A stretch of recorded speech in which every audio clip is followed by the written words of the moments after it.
So you literally just click food, click food, click food. She doesn't know anything about anything. Click food. Don't use too much. Click food. Good.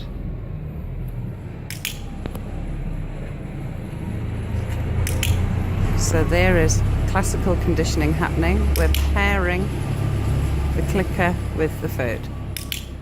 Good. Swap sides.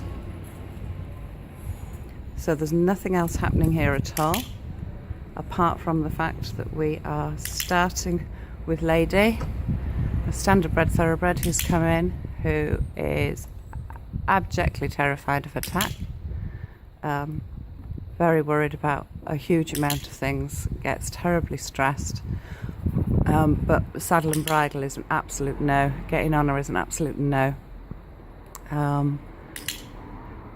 Good. So now I need you to swap again, and then I need you to just think about head position now. So, good. What's going to be happening now is we're going to start a little bit of the operant work, which is actually her realising that she needs to put her head in a certain place in order to earn the food.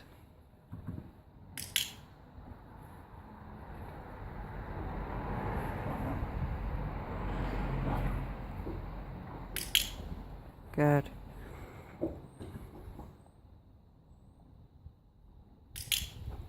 Well done. Swap sides.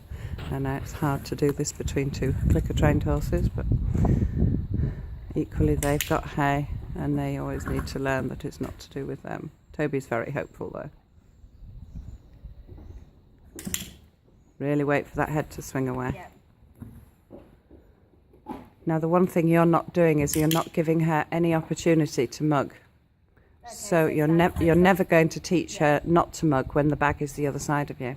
So if you don't think, just walk away from her 2 seconds and swap the bag. If you don't think it's dangerous, then give her the chance to mug, because if you don't, she'll never learn not to. Yeah. And this is singularly the most important part of all of it, is that horses have always had food for absolutely no reason. Try not to move away if you possibly can. Just make sure she cannot get any food. And click. Feed there. Quick! Oh, a bit slow. We have to teach horses how to earn food. The food is no longer for free. Good. And what we have to make sure too, that we don't build a chain in, that she doesn't think, oh, well, if I mug and then I turn my head away, I get the food. So it has to come to a point where she turns towards the food, thinks twice about it, and doesn't mug. Good.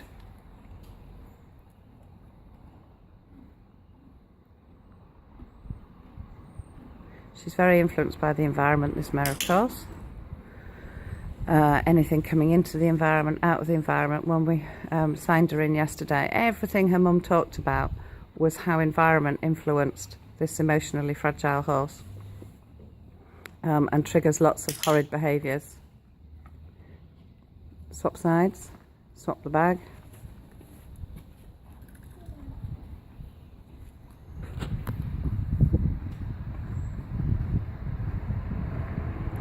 I try to get this bit done as quickly as I possibly can, this let's not mug behaviour.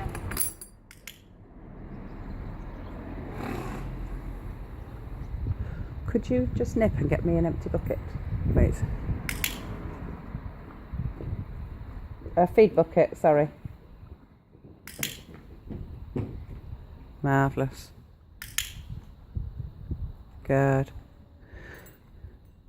So she's going to have a few things going on in her head at the moment. She won't have completely worked this out, but we're going to introduce the target too.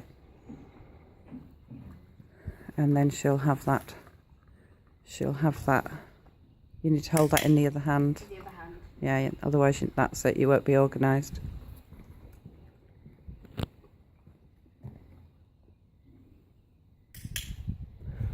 So what we've introduced now is a reason for her not to mug, to give her a behaviour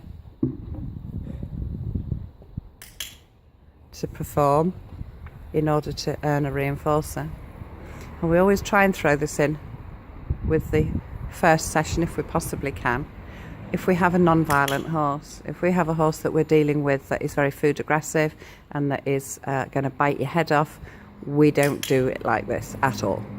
We still do it in protected contact, but we certainly don't do all of this.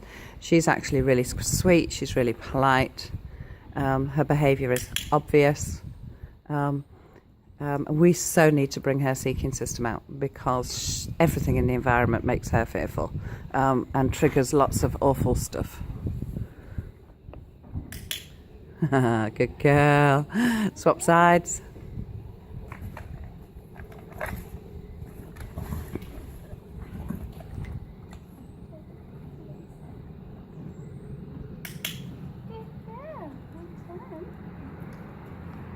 So this is operant conditioning starting to happen, but if she learns very cautiously to touch a target, she gets a reinforcer. Toby, you know better than this. You know better than this. You know better than to react to a trigger, to a clicker with somebody else. But opportunity and stuff. Okay, do one more, and then if you can take her that bucket, she's going to put some food in that bucket and just pop it on the floor. There's the mugging, don't stop it. Give her the bottle. Very good. Okay, take her that bucket, that's great. Lovely, and just pop that over the door. That's fine. So, the food in the bucket is the end of session, and walk away. Wonderful. So she needs to learn what an end of session is, and that is we will just leave her with some food and walk away. So next time she sticks her head over the door, we're not there.